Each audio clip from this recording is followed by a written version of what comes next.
Hello friends, मैं Firoz Memon The Voice News में आप सबका स्वागत है। 2 तारीख को हमने एक इंटरव्यू दिया था, एक इंटरव्यू शूट किया था। इसके अंदर ज़कात के मसाइल हमने ऊपरी जो थे मतलब ये किए थे। हमारे साथ में मौलाना यूसुफ़ रज़ा कादरी थे और आज भी हम उनके पास आए क्योंकि बहुत सारे सवालात, जैसा हमारा वो इंटरव्यू गया लोगों ने उसको बहुत पसंद किया, लेकिन उसके साथ साथ में लोग चाह रहे थे कि और डिटेल में जो है उनको ये इसकी मालूमात मिले। तो इसके लिए हम एक बार फिर से मौलाना का टाइम लेके आए इनके पास में और इनसे जो है फिर से जो है कुछ सवालात करेंगे और ये तवील में मतलब डिटेल में हमको जवाब देंगे। तो सबसे पहले मौलाना साहब, आपका बहुत बहुत शुक्रिया कि आपने हमें टाइम दिया। जो हमने पिछली मरतबा हमने इंटरव्यू लिया था तो उसके अंदर जो हमारा सवाल था तो वहीं से शुरू करते हैं कि सबसे पहला सवाल ये था कि ज़कात किसके ऊपर फ़र्ज़ है और कौन मुस्तहिक़ है ज़कात के।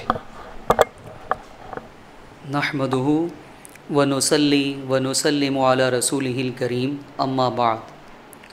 गुज़िश्ता आपने जो इंटरव्यू लिया था उसमें मैंने बहुत ही शॉर्ट में आपको बताया था कि ज़कात जो है वो किस पर फ़र्ज़ होती है। आज उसी को मैं कुछ तफसील से बता दूं ताकि लोगों को कोई कन्फ्यूज़न नहीं रहे और हर आदमी जो है वो जिसके पास भी सोना है, चांदी है या पैसा है तो वो उसको देखकर ये फ़ैसला कर सकेगा कि उसके ऊपर ज़कात वाजिब है या नहीं है और उसको निकालना है तो कैसे निकालना है। ज़कात की जो कलील से कम जो मिक़दार मुतय्यन की गई है निसाब की, वो है 7.5 तोला सोना। तो अगर किसी के पास सिर्फ सोना है तो 7.5 तोला जो है वो सोना होना चाहिए। चांदी नहीं है, पैसा नहीं है, सिर्फ़ अगर कोई माले तिजारत नहीं है तो सिर्फ़ अगर उसके पास सोना है तो 7.5 तोला होना चाहिए। अगर आधा तोला भी कम हो गया, कुछ भी कम हो गया, 7.5 की जो निसाब है, जो मिक़दार है वो कम हो जाए तो उसके ऊपर ज़कात नहीं है। ये सिर्फ़ अगर किसी के पास सोना हो तो। अब दूसरी जो आइटम है वो है चांदी, कि अगर किसी के पास सोना नहीं है, चांदी है, तो चांदी की जो कम से कम मिक़दार है वो 52.5 तोला चांदी है। कि जिसके पास मर्द हो चाहे औरत, 52.5 तोला चांदी अगर उसके पास है तो वो भी साहिब निसाब हो जाएगा और उसके ऊपर भी ज़कात वाजिब होगी। लेकिन अगर कुछ भी कम हो जाए, आधा तोला भी चांदी कम हो जाए, 52.5 तोला की मिक़दार है, 52 तोला हो जाए, तो ऐसी सूरत में भी निसाब नहीं बनेगी। अच्छा, फिर वो निसाब नहीं होगा, मतलब हाँ, उनके ऊपर फ़र्ज़ नहीं है। दूसरी चीज़ है माले तिजारत, कि अगर कोई शख्स किसी चीज़ को फ़रोग़ करता है उसको कहते हैं माले तिजारत। चाहे वो कपड़ा हो, जूता हो, चप्पल हो, इत्र हो, कंप्यूटर हो, मोबाइल हो, स्टेशनरी हो, इमली हो, नींबू हो, जो बहुत ही मामूली चीज़ समझी जाती है। हाँ, जिस चीज़ की भी वो तिजारत करता है, फ़रोग़ करता है, वो माल माले तिजारत है। तो अगर किसी के पास वो माल भी है तो उसकी बुनियाद पे भी ज़कात वाजिब हो जाती है। सिर्फ सोने चांदी की नहीं, लेकिन उसकी एक जो है वो मिक़दार मुतय्यन की है शरीयत ने कि जो माल तिजारत है वो कितना होगा तो ज़कात वाजिब होगी। तो उसके लिए जो है वो मिक़दार बताई गई है कि 52.5 तोला चांदी, उसकी जितनी वैल्यू है मार्केट में आज के दौर में तकरीबन 25,000 है। ये कोई पकड़ के नहीं बैठ जाए, ये मार्केट वैल्यू मैं बता रहा हूँ, 25,000 है। तो 25,000 का अगर माल है उसके पास और वो उसकी तिजारत करता है तो इसका मतलब ये कि वो 52.5 तोला चांदी का मालिक है इस शक्ल में। तो इतने माले तिजारत पर भी आदमी साहिब निसाब हो जाएगा। तो ये हो गया। अब पैसा, कि किसी के पास ना सोना है, ना चांदी है, ना माले तिजारत है, कैश पैसा है उसके पास, तो वो उसकी बुनियाद पे भी साहिब निसाब हो जाएगा। उसकी भी जो कलील मिक़दार है, कम से कम मिनिमम, वो ये है कि 52.5 तोला चांदी क्या वो ख़रीद सकता है? अगर ख़रीद सकता है तो 25,000 रुपया अगर हो तो ख़रीद सकता है वो। तो 25,000 अगर हो उसके पास और उसके ऊपर साल भी गुज़र जाए, ये साल गुज़रना भी ज़रूरी है, उसकी डिटेल में भी आपको दूसरे सवालों के ज़िम्न में बताऊंगा। सोना हो, चांदी हो, माले तिजारत हो या इसके अलावा कैश पैसा है जिससे वो 52.5 तोला चांदी ख़रीद सकता है, मिनिमम जो मिक़दार बताई गई है, तो उतने पैसे की बुनियाद पर भी आदमी साहिब निसाब हो जाएगा। और अगर साल उसके ऊपर वो गुजार देता है, दूसरी शर्तें भी पाई जाती हैं, तो उसके ऊपर भी जो है वो ज़कात वाजिब है। ये तो हो गया सोना, चांदी, रुपया और माले तिजारत। अब एक सूरत ये बनती है, चांदी, कि किसी के पास जो है वो सोना नहीं है, सिर्फ चांदी है, तो चांदी फ़र्ज़ कीजिए कि 25 तोला है, अब जो है वो 30 तोला है उसके पास, अब 12.5 तोला जो है वो कम है, 22.5 तोला, 22.5 तोला जो है वो उसके पास कम है। तो अगर उसके पास कैश पैसा है इतना कि वो 22.5 तोला चांदी ख़रीद सकता है, तो उसको चांदी और पैसा दोनों को मिला के निसाब बनाना होगा, और बन जाती है तो फिर उसके पास ज़कात वाजिब है। और तीसरी सूरत जो है वो माल तिजारत है, कि अगर माल तिजारत किसी के पास जो है वो कम है, मतलब हाँ 25,000 का होना चाहिए जैसा कि मैंने बताया, 15,000 का माल तिजारत है, लेकिन उसके पास 15,000 कैश है, दोनों को मिला देता है तो 30,000 हो जाते हैं। तो इसका मतलब ये कि वो 52.5 तोला चांदी ख़रीद सकता है, उतनी वैल्यू का माल उसके पास है। तो जब भी निसाब कम होगी, सोना हो, चांदी हो, माल तिजारत हो, पैसा हो, लेकिन ये चारों आइटम में से कोई एक दो की भी जोड़ी बन जाती है, या ये चारों के चारों अगर मौजूद हो, तो सबको मिला के ज़कात की वो निसाब बनाने की कोशिश की जाएगी। अगर वो बन जाती है तो उसके ऊपर जो है वो ज़कात वाजिब हो जाएगी। दूसरी भी शर्तें हैं, टोटल 10 जो है वो उसकी शर्तें हैं, लेकिन सबसे बुनियादी शर्त यही होती है, पैसा होता है, ये शर्त पूरी होती है तो फिर दूसरी 9 शर्तें और देखी जाती हैं, वरना उसका कहीं जिक्र ही नहीं होता है वो। हाँ ये है। तो लोगों को क्या गलतफहमी है कि सोना चांदी हो तो उसकी ज़कात वाजिब है, वरना नहीं है। तो उनको मालूम होना चाहिए कि सोना, चांदी, माल तिजारत और कैश। अब हमारे यहाँ भिवंडी में, सूरत में कपड़े का काम है, तो जो लोग ख़ुद का चलाते हैं, एक तो कुछ लोग मज़दूरी करते हैं कि उनके पास मशीन है, लूम है, वो भीम लेते हैं और मज़दूरी करके दे देते हैं, तो उनके पास कोई चीज़ माल तिजारत नहीं है। ये जो ख़ुद का चलाते हैं उनके लिए ये है कि वो जो ताखे रेडी हो रहे हैं, कपड़ा जो बन के तैयार हो रहा है, वो भी माल तिजारत है। तो उसकी भी वैल्यू को जो है वो जिस दिन साल मुकम्मल होता है उस दिन जो है वो उसको सब कैलकुलेट करके और उनको जो है वो ज़कात देनी होगी। ये जो रेडी गुड्स है भिवंडी का ताखा जो ख़ुद का चलाते हैं, वो उसके मालिक है, वो उसको फ़रोग करते हैं वो, तो उनके ऊपर भी जो है वो अच्छा। दूसरी बात ये कि सोना चांदी किसी भी शक्ल में हो, जेवर की शक्ल में हो, बिस्किट की शक्ल में हो, या अशरफ़ी की शक्ल में हो, ईंटों की शक्ल में हो, किसी भी शक्ल में हो, वो उसका इस्तेमाल करता है या नहीं करता है। औरत के पास है तो औरत के ऊपर फ़र्ज़ है, मर्द के पास है तो मर्द, हत्ता कि अगर किसी के पास सोने और चांदी के बर्तन हैं तो उस पर भी ज़कात वाजिब हो जाएगी। सोना और चांदी किसी भी हाल में हमारे पास अगर है और वो हद निसाब को पहुंचता है तो हमारे ऊपर ज़कात जो है वो वाजिब हो जाएगी। ये हुई डिटेल तफसील इसकी। बहुत ज़्यादा डिटेल में आपने बता दिया है। अब हम लोग ये बता दीजिए कि जैसे ज़कात कब निकालना फ़र्ज़ है, मतलब जैसे कि उसकी मिक़दार क्या है, टर्म क्या है, उसका कितना होना चाहिए? जी, पहला सवाल आपने किया कब निकालना चाहिए, बहुत ही अहम सवाल है। किसी के पास 1 करोड़ रुपया आ गया अभी, तो वो इसी वक्त साहिब निसाब तो हो गया, लेकिन ज़कात इसी वक्त उसके ऊपर नहीं है। शरीयत ने ज़कात के सिलसिले में साल गुज़रने को भी जो है वो शर्त करार दिया है, कंडीशन है वो, कि अगर कोई शख्स ज़िंदगी में पहली मरतबा मालदार हो गया, सोना आ गया, चांदी आ गई, या माल तिजारत उसके पास आ गया, या कैश आ गया, तो जैसे ही उसके पास आएगा, जिस वक्त आएगा, जिस तारीख़ पे आएगा, उसी वक्त से उसका साल जो है वो शुरू हो जाएगा। तो इमाम अहमद रज़ा फ़ाज़िल बरेलवी ने जो है वो फ़ताह रज़िया में इसकी तफसील भी लिख दी है कि फ़र्ज़ कीजिए कि आज जो है वो 13 रमज़ान है और रात के जो है वो 1 बज रहे हैं। इस वक्त अगर किसी के पास माल आ गया, अभी तक गरीब था वो, अभी माल आ गया, तो अब उसका साल यहाँ से शुरू हो गया। 7.5 तोला सोना आ गया, या 52.5 तोला चांदी आ गई, या इतना पैसा आ गया कि 52.5 तोला चांदी अब वो ख़रीद सकता है, इतनी वैल्यू का माल उसके पास अब आ गया और उससे ज़्यादा भी है, और उसके पास पूरा साल रहा। तो अब आइंदा साल जैसे ही 13 रमज़ान को रात में 1 बजेगा तो उसका साल पूरा हो जाएगा। और अब जो है वो उस वक्त पूरा अपना जो है वो हिसाब किताब करेगा।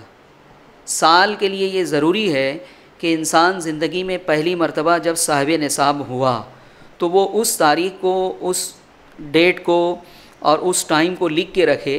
आइंदा साल, अच्छा ये अंग्रेज़ी महीने के एतबार नहीं होगा, चाँद की तारीख़, इस्लामी जो तारीख़ चलती है, क्योंकि अंग्रेज़ी तारीख़ में और चाँद की जो इस्लामी तारीख़ चलती है उसमें 10 दिन का डिफरेंस होता है वो, तो इसलिए ये सारे जो मसाइल हैं ये चाँद की तारीख़ से है। तो इसमें ये है कि जैसे ही एक साल पूरा होगा उसी दिन आदमी को कैलकुलेट करना पड़ेगा कि उसके पास सोना कितना है, चांदी कितनी है, कैश कितना है, माले तिजारत कितना है, उसी वक्त उसको कैलकुलेट करना पड़ेगा। ऐसा नहीं हो सकता है जैसे कि मतलब लोग अक्सर हमने देखा है कि पहले ही रमज़ान आ गया, जैसे कि वो साहिब निसाब होने वाले हैं वो 25 रमज़ान को या 30 रमज़ान को, लेकिन पहला ही रमज़ान आ गया, पहले ही रमज़ान को जो है उन्होंने हिसाब किताब कर दिया, तो वो ठीक है? नहीं, वो गलत तरीका है। अच्छा। रमज़ान में लोग ज़कात निकालते हैं, बहुत अच्छा है वो, लेकिन रमज़ान में इसलिए लोग निकालते हैं कि इसमें अजर व सवाब ज़्यादा है, वो 1 रुपया देंगे तो उनको 70 का सवाब मिलेगा, तो वो सवाब की नीयत से जो है वो करते हैं, वो बहुत अच्छा है। लेकिन शरन जो है वो उनके लिए ये ज़रूरी है कि जिस दिन साल पूरा हुआ, मिसाल के तौर पे अभी आज जो है वो 13 रमज़ान है, कोई शख्स जो है वो पहली मरतबा जो है वो 12 रबीउल अव्वल को जो है वो किसी और महीने में, हाँ 12 रबीउल अव्वल को साहिब निसाब हुआ था, तो अब जब 12 रबीउल अव्वल आया तो वो साल पूरा हो गया उसका, उसको उसी वक्त हिसाब किताब करना ज़रूरी था जितना उसके पास है। अब वो उस दिन को मिस कर देता है, अब वो बैठा 13 रमज़ान को लेके, तो इसके अंदर जो गलती होगी वो ये होगी कि फ़र्ज़ कीजिए कि किसी का साल जो है वो 12 रबीउल अव्वल को पूरा हुआ दिन में 10 बजे, उस वक्त अगर वो हिसाब करता तो उसके पास 1 करोड़ का माल था, सोना चांदी रुपया पैसा माल तिजारत जो भी 1 करोड़ का था, उसने उस दिन को मिस कर दिया। अब वो आज लेके बैठा, आज जब वो हिसाब किताब कर रहा है तो उसके पास 10 लाख रुपए का माल है, तो वो तो 10 लाख की ज़कात दे के बैठ जाएगा, लेकिन उसके ऊपर 1 करोड़ की ज़कात फ़र्ज़ हो गई। हाँ, लेकिन एक्चुअल में जिस दिन उसका साल पूरा हुआ 12 रबीउल अव्वल को सुबह में 10 बजे, तो उस वक्त 1 करोड़ का माल था, तो शरन जो है वो 1 करोड़ की ज़कात जो है उसके ऊपर वाजिब हुई। उसने उस दिन को मिस कर दिया, उसको पता ही नहीं था कि मेरा साल जो है वो कब शुरू हो रहा है कब ख़त्म हो रहा है। हाँ, अब लोग रमज़ान में जो है निकालने के लिए बैठते हैं, तो कोई 1 रमज़ान को हिसाब करता है, कोई 5 को लेके बैठता है, कोई 10 को लेके बैठता है, कोई 20 को लेके बैठता है, तो लोगों ने ऐसा अपनी तरफ से समझ लिया है कि ये कैलकुलेशन अभी रमज़ान में करना चाहिए। ये हो सकता है ये कि 12 रबीउल अव्वल को वो हिसाब किताब कर लेता, और अब जो है जैसे मिसाल के तौर पे साल उसका जो है वो हर साल जो है वो उसको ज़कात देनी है वो, तो वो ये देख लेता है कि 12 रबीउल अव्वल को मेरा जो है वो हिसाब किताब करना होता है, लेकिन अच्छा दे दिया वो 12 रबीउल अव्वल को निकाल के, अब आइंदा साल जो 12 रबीउल अव्वल को देनी है उसको रमज़ान में एडवांस ज़कात वाजिब हो जाने के बाद तो उसी वक्त दे देना ज़रूरी है, ताख़ीर करेगा गुनाहगार होगा, लेकिन एडवांस ज़कात रमज़ान में दे वो कि ठीक है मेरा साल आने वाले 12 रबीउल अव्वल को पूरा होगा, लेकिन मैं अभी एडवांस में दे रहा हूँ, तो उसको वो लिख के रखे कि कितना अमाउंट उसके पास उसने जो है वो ज़कात के मद में दिया है। अब 12 रबीउल फ़र्ज़ कीजिए कि किसी ने जो है वो 2 लाख रुपया दे दिया, अब 12 रबीउल अव्वल को जब वो बैठा हिसाब किताब करने के लिए, तो उसके पास 1 करोड़ रुपए का माल है, सोना चांदी जो कुछ भी है वो, तो 1 करोड़ के ऊपर 2.5 लाख की ज़कात बनी, 2 लाख रुपया एडवांस में उसने रमज़ान में दे दिया है, तो 2.5 लाख ज़कात देनी है, 50,000 और उस वक्त दे देवे उसकी ज़कात पूरी हो जाएगी। ये हो सकता है एडवांस ज़कात रमज़ान में दे दे, लेकिन ये नहीं हो सकता कि 6 महीना पहले साल पूरा हुआ था, हिसाब किताब भी कर लिया लेकिन दिया नहीं है, बैठा है वो कि रमज़ान में दूंगा।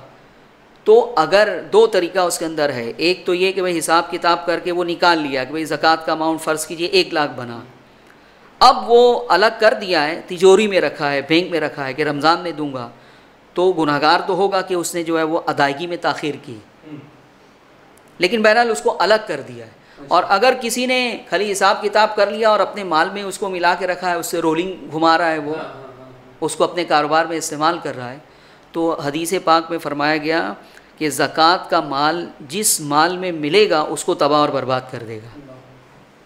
अब इसकी 2 सूरत हो सकती है, एक तो यही कि आपके ऊपर जो है वो 2.5 लाख रुपया निकाल के अलग करके गरीबों को दे देना ज़रूरी था, आपने नहीं दिया, उसको मिलाए रखा, तो आपका जो करोड़ रुपया है ना, वो 2.5 लाख उसको भी तबाह और बर्बाद कर देगा इस हदीस के मुताबिक। और एक जहत इस हदीस की ये भी बयान की गई है कि एक शख्स ज़कात का मुस्तहिक नहीं है, लेकिन फिर भी ज़कात की रकम लेके अपने माल में मिला देता है, तो अब वो जो ज़कात की रकम आई उसके पास जो माल है उसको भी तबाह और बर्बाद करेगी।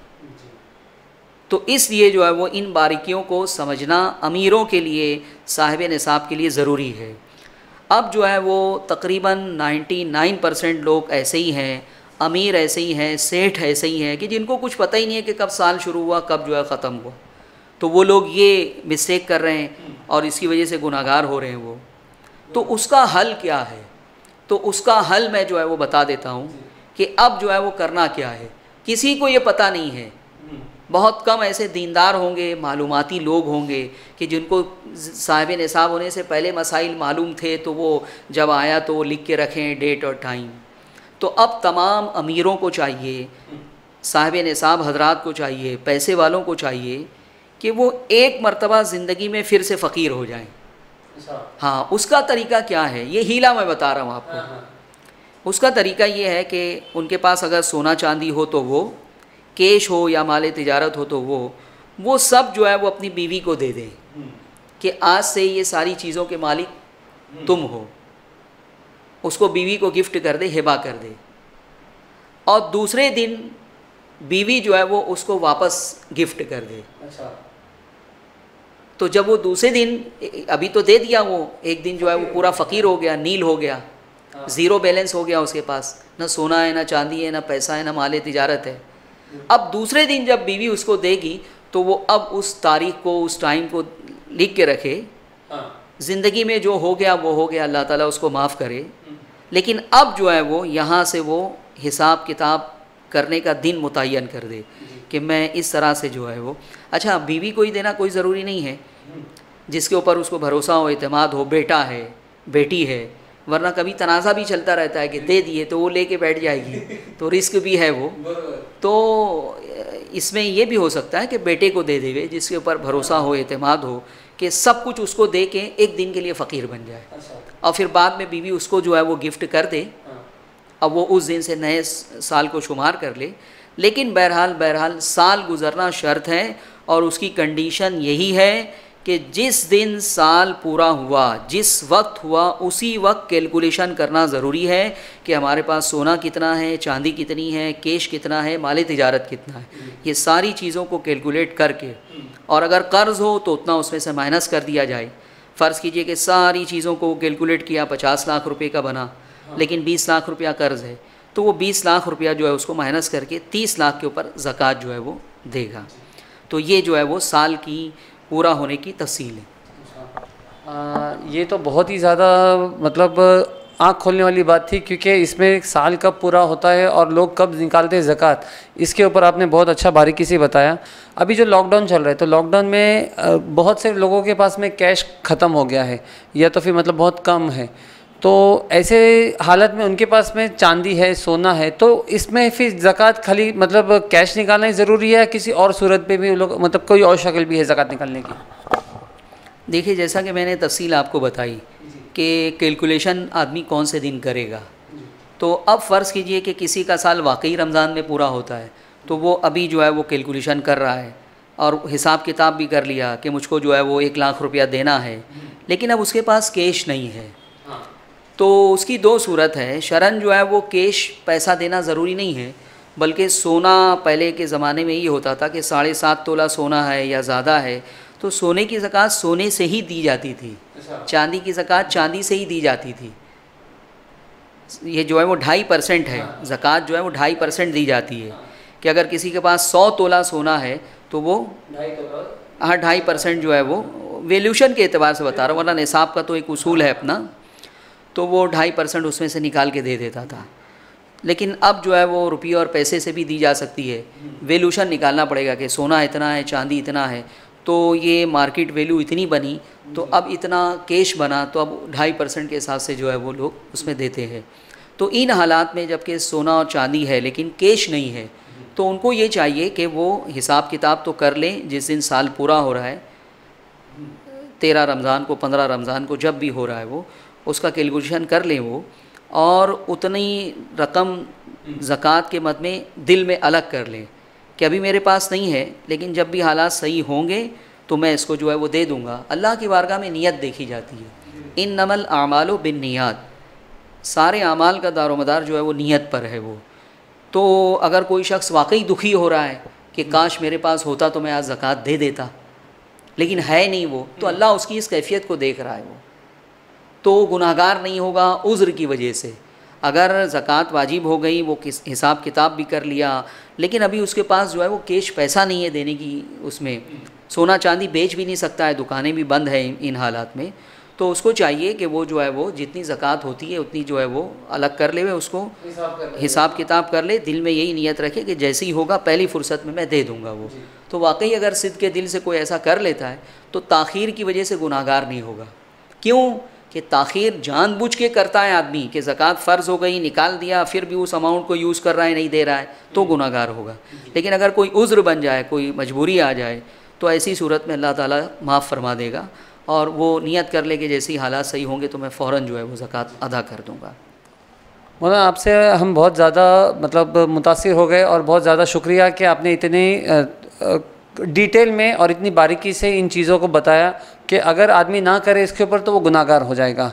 तो मैं समझता हूँ कि हमारे भी जो व्यूअर्स हैं उन्होंने इसको काफ़ी अच्छे से समझ लिया होगा और हम आपके लिए ऐसे ही आगे भी इस तरह के सवालात और इस तरह के प्रोग्राम्स हम इंशाल्लाह आपके लिए लाते रहेंगे। अगर आपको कोई और सवाल है तो आप प्लीज़ कमेंट में हमें लिख के भेज दीजिए, हम इंशाल्लाह अगली बार मौलाना से वक्त लेकर उसके ऊपर भी डिटेल में तबसरा करेंगे। मैं Firoz Memon, The Voice News की तरफ से थैंक यू।